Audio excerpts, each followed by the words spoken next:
ہمارے لیے حضور کی شفاعت کا ذریعہ ثابت ہوگی.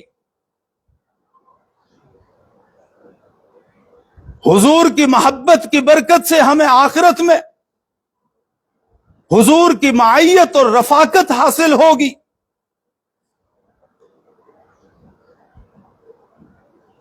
بخاری میں روایت موجود ہے، ایک صاحب نبی علیہ الصلوۃ والسلام کی خدمت میں حاضر ہوئے اور عرض کیا، متی الساعہ یا رسول اللہ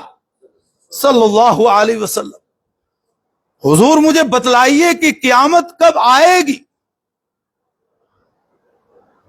حضور نے فرمایا، پہلے یہ بتلا کہ تو نے قیامت کے لیے کیا تیاری کر رکھی ہے. ما اعددت لہا، تیرے پاس کیا ہے قیامت کے لیے؟ تو اس نے عرض کیا، لا شیء الا انی احب اللہ ورسولہ، اور تو میرے پاس کچھ نہیں ہے لیکن میں اللہ اور اللہ کے رسول صلی اللہ علیہ وسلم سے محبت رکھتا ہوں. آپ صلی اللہ علیہ وسلم نے فرمایا، انت مع من احببت، ایک روایت میں یہ الفاظ ہیں کہ تم اسی کے ساتھ رہو گے جس کے ساتھ محبت رکھتے ہو. اور دوسری روایت میں المرء مع من احب، آدمی اسی کے ساتھ حشر میں آخرت میں ہوگا جس کے ساتھ محبت رکھتا ہو. صحابہ کرام رضوان اللہ تعالی علیہم اجمعین فرماتے ہیں کہ نبی علیہ الصلوۃ والتسلیم کی زبان مبارک سے نکلے ہوئے الفاظ سن کر ہم اس قدر خوش ہوئے، اتنے مسرور ہوئے کہ آج تک ہم اتنے کبھی بھی خوش نہیں ہوئے تھے. اس لیے کہ صحابہ کرام رضوان اللہ تعالی علیہم اجمعین نبی علیہ الصلوۃ والسلام سے پکی سچی محبت رکھا کرتے تھے. اور جب انہوں نے آپ کی زبان مبارک سے یہ سنا کہ جو جس سے محبت رکھتا ہے کل حشر میں آخرت میں وہ اسی کے ساتھ ہوگا، تو صحابہ کو یہ یقین ہو گیا کہ ہم پکی سچی محبت حضور سے رکھتے ہیں، لہذا ہم آخرت میں بھی حضور کے ساتھ رہیں گے. اور اس سے بڑھ کر ان کے لیے خوشی کی کوئی اور بات ہو ہی نہیں سکتی تھی، اسی لیے وہ اس قدر خوش ہوئے.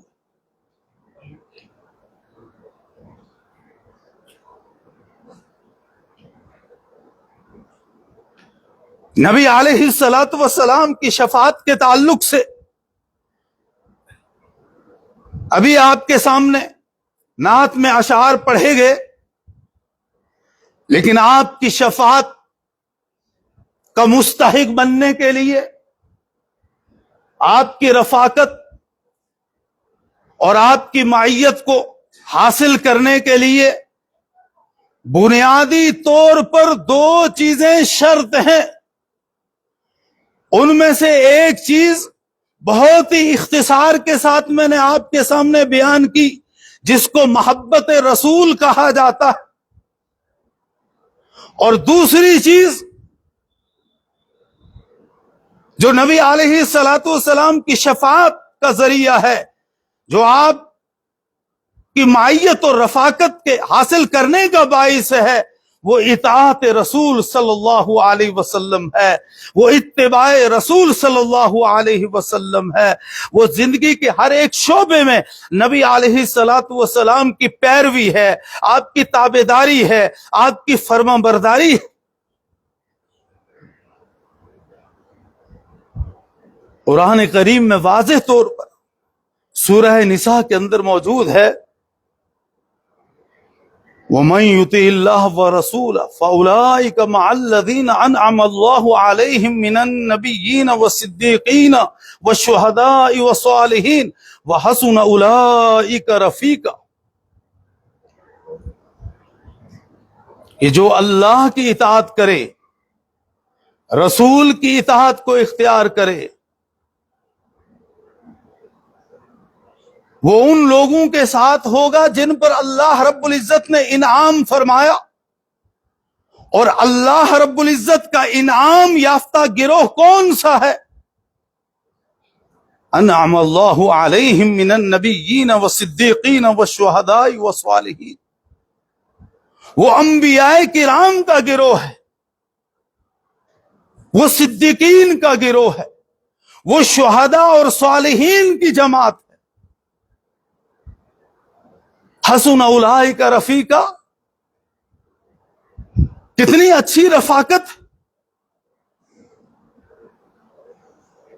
اور میں نے جو خطبے میں آیات پڑھی سورہ آل عمران کی آیت نمبر 31 اور 32، حضرات مفسرین نے ان آیات کے شان نزول کے تحت لکھا ہے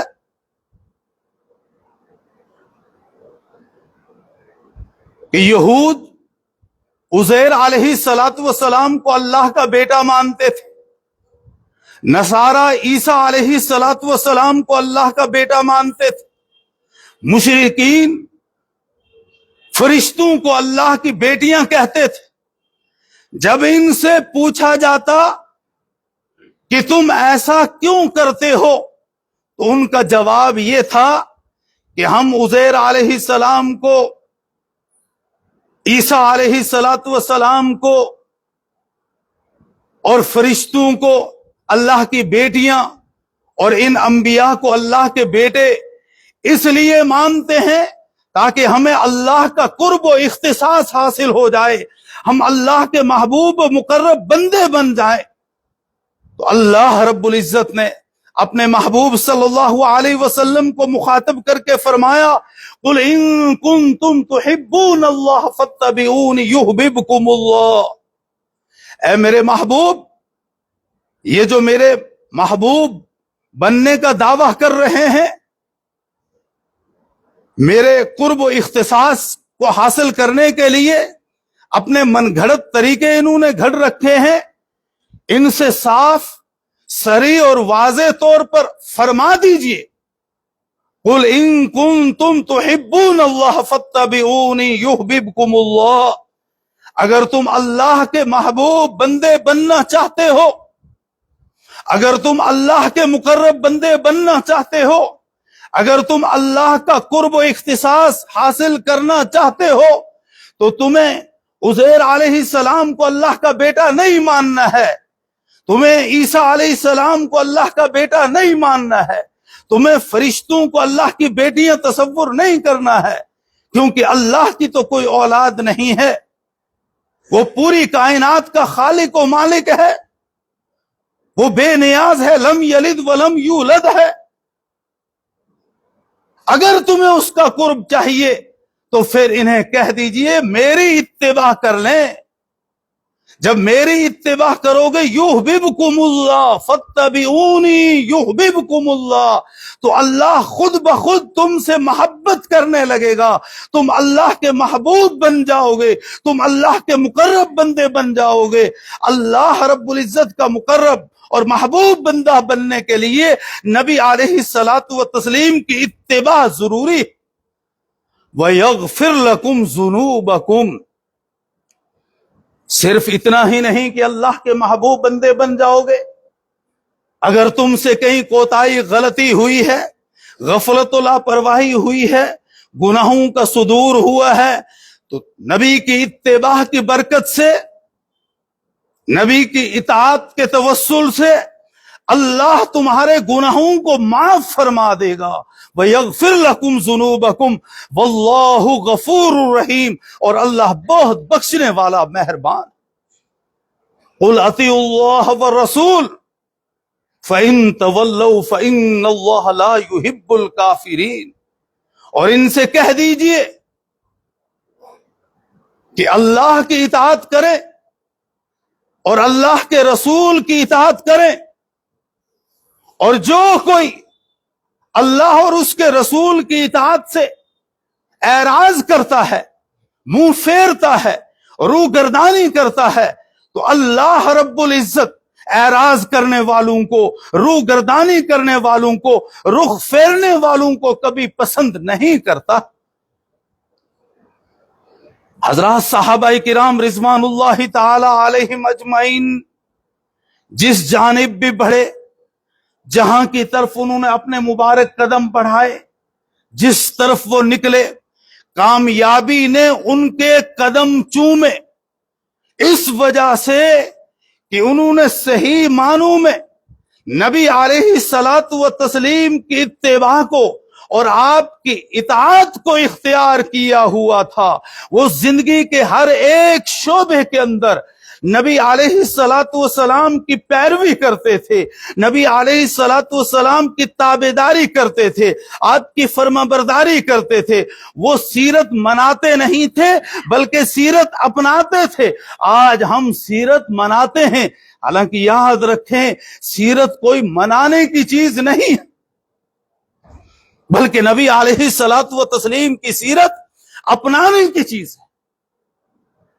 اور منانے میں بھی اگر ہم وہ طریقہ اختیار کریں جو نبی علیہ الصلوۃ والسلام سے ثابت ہو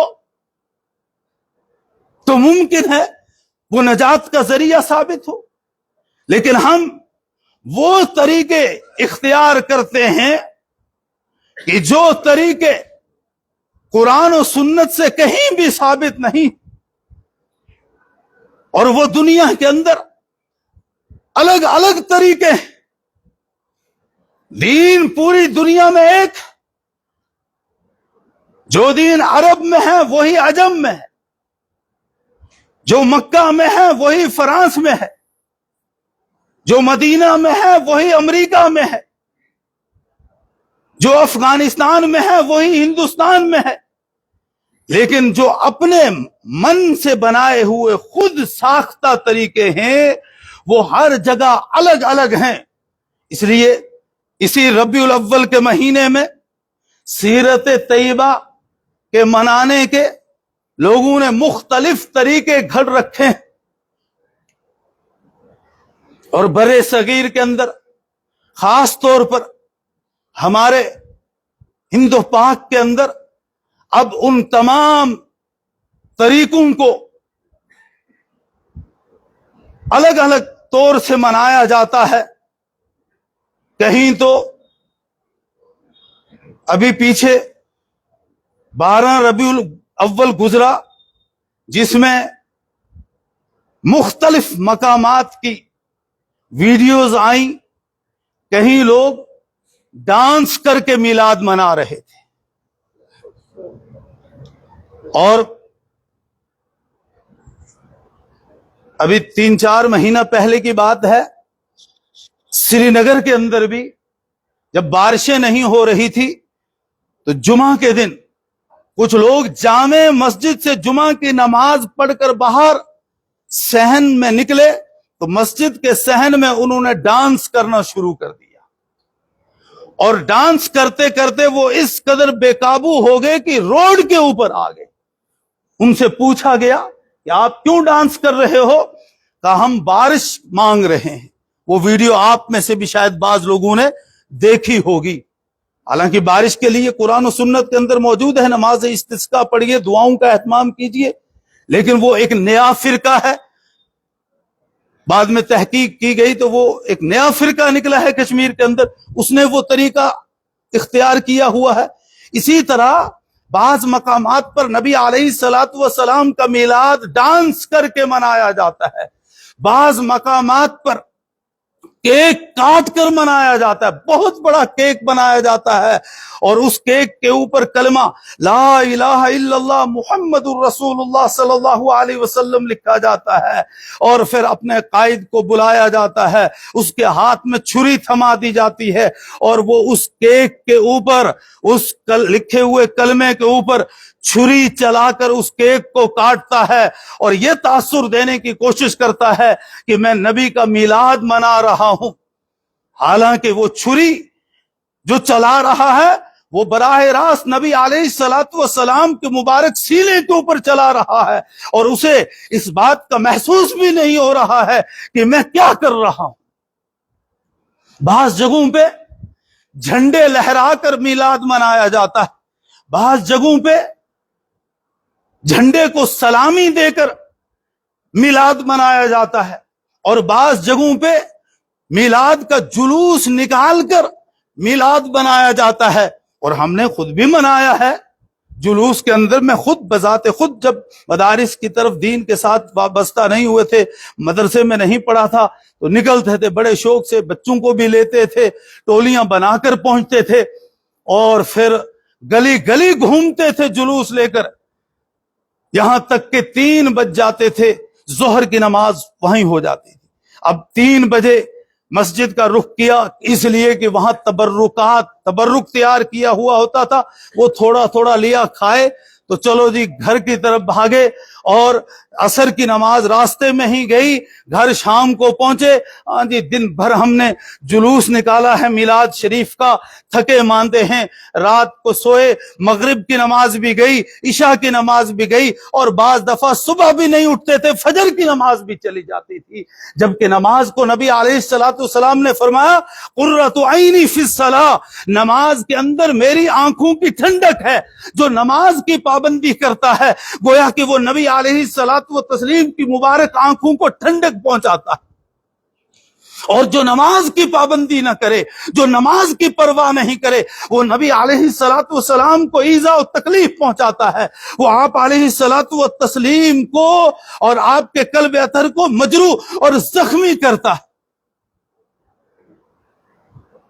اور یہ تمام طریقے جو قرآن و سنت سے ثابت نہ ہو، بخاری کی روایت ہے، صدیقہ کائنات عائشہ صدیقہ رضی اللہ عنہا فرماتی ہیں من احدث فی امرنا ھذا ما لیس منہ فہو رد، جو ہمارے دین میں ایسی بات نکالے کہ جس کا دین سے کوئی تعلق نہیں ہے، وہ مردود ہے، وہ رد ہے، وہ اللہ کے ہاں قابل قبول نہیں۔ اور مسلم شریف کی روایت حضرت جابر رضی اللہ عنہ فرماتے ہیں نبی علیہ السلام نے فرمایا فَإِنَّ خَيْرَ الْحَدِيثِ کتاب اللہ، تمام باتوں میں سے سب سے بہتر بات اللہ کی کتاب کی ہے، وَخَيْرَ الْحَدْيِ حَدْيُ محمد صلی اللہ علیہ وسلم، اور تمام طریقوں میں سے بہترین طریقہ حضرت محمد الرسول اللہ صلی اللہ علیہ وسلم کا ہے، وَشَرُّ الْأُمُورِ مُحْدَثَاتُهَا، اور بدترین برے طریقوں میں سے سب سے برا طریقہ وہ ہے جو دین کے اندر نیا نکالا گیا ہو، کل محدثۃ بدعہ، اور دین کے اندر نکالا ہوا ہر نیا کام بدعت ہے، وکل بدعت ضلالہ، اور ہر ایک بدعت گمراہی ہے، وکل ضلالۃ فی النار، اور ہر ایک گمراہی دوزخ میں لے جانے والی۔ اس لیے ہمیں دیکھنا ہے کہ نبی علیہ السلام سے ثابت شدہ عمل کون سا، اس کو اختیار کرنا ہے۔ اور یہ طریقہ کہ کسی جگہ بیٹھ کر